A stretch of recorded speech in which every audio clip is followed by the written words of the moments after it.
President Trump vows strikes on Iran for weeks to come and says there will be retaliation for tonight's attack on the U.S. Embassy in Riyadh, Saudi Arabia.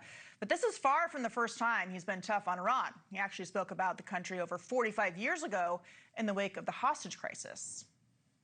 Obviously, you're advocating that we should have gone in there with troops, etc., and brought our boys out. I absolutely feel that, yes. I don't think there's any question, and there's no question in my mind. I think right now would be an oil-rich nation, and I believe that we should have done it, and I'm very disappointed that we didn't do it.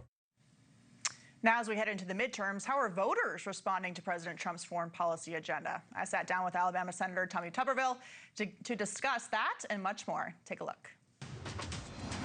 Senator, so great to see you today. There's obviously a lot of news over the weekend about U.S. strikes in Iran. Just to get your initial reaction to the president's decision. Well, if you didn't know it was coming, you hadn't been paying attention. President Trump, he tries to work a deal with these people, and he did it with Venezuela. He actually did it with Iran before Midnight Hammer. And then, of course, he did it this time, but they're not going to listen. This has been coming 45, 46, 47 years that we've basically been at war with Iran because we've lost thousands of citizens and military people with car bombs and things like that. But at the end of the day, I talked to President Trump about 2 weeks ago, and I had a pretty good feeling. He didn't tell me he was going to do it, but he had a pretty good feeling that he was going in. I think looking at the military assets that were sent to the region, it was a pretty big clue about at least something happening. President Trump isn't ruling out sending ground troops into Iran. What is your reaction to that? Yeah, you can't blame him. This is not your Democrat war. This is President Trump's war. And he's not going in to be politically correct. He's going in to protect, first of all, Americans first, and then our allies and the people around the world. Iran has been the city of terrorism as long as I can remember. And everybody that has been involved in terrorism usually is either funded or has come from Iran. And so now's the time to end it. We also talk about this. We talk about, regime change and nuclear weapons, because these are the people. North Korea has a nuclear weapon. Everybody says, why haven't we gone into North Korea? Because they've got a little bit more sense than these people in Iran. These people want to kill everybody. And so if they were to get a nuclear weapon, it'd be over with. But again, if you look at this too, Katie, it's about oil.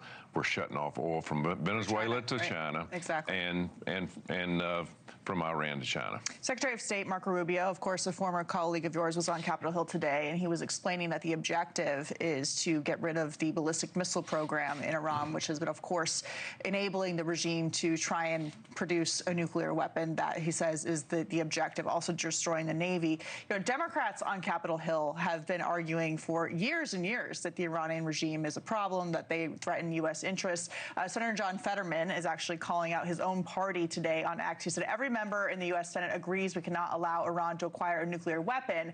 I'm baffled why so many are unwilling to support the only action to achieve this. What are Democrats trying to accomplish then? Do they just talk and don't expect any action on this issue? Well, first of all, John came in a couple of years ago, and he had just had a stroke, and he had a tough time health-wise. But he has really come a long way.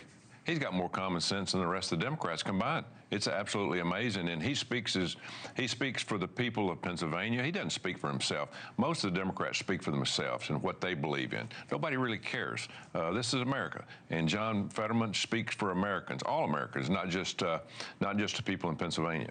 The polling on President Trump's action is still mixed. There's a lot of people who aren't sure about how they feel, whether it's about Venezuela or the recent actions in Iran. The president has been threatening the Cuban regime as well, as you mentioned, China. What's your response to critics who say his foreign policy is not America first? Well, first of all, I love what President Trump's response was to that. Who cares about polling? This is war. Okay, and he's exactly right. He doesn't have to run again. Of course, we've got midterms coming up, but we can't worry about getting reelected and raising money right now. We have to save not just our country, but the world and our allies. This is serious business. And again, President Trump's looking at the big picture. He has a game plan. Thank goodness. I was here when Biden had the disaster in Afghanistan of pulling out and leaving $80 billion worth of material there and also getting a lot of people killed.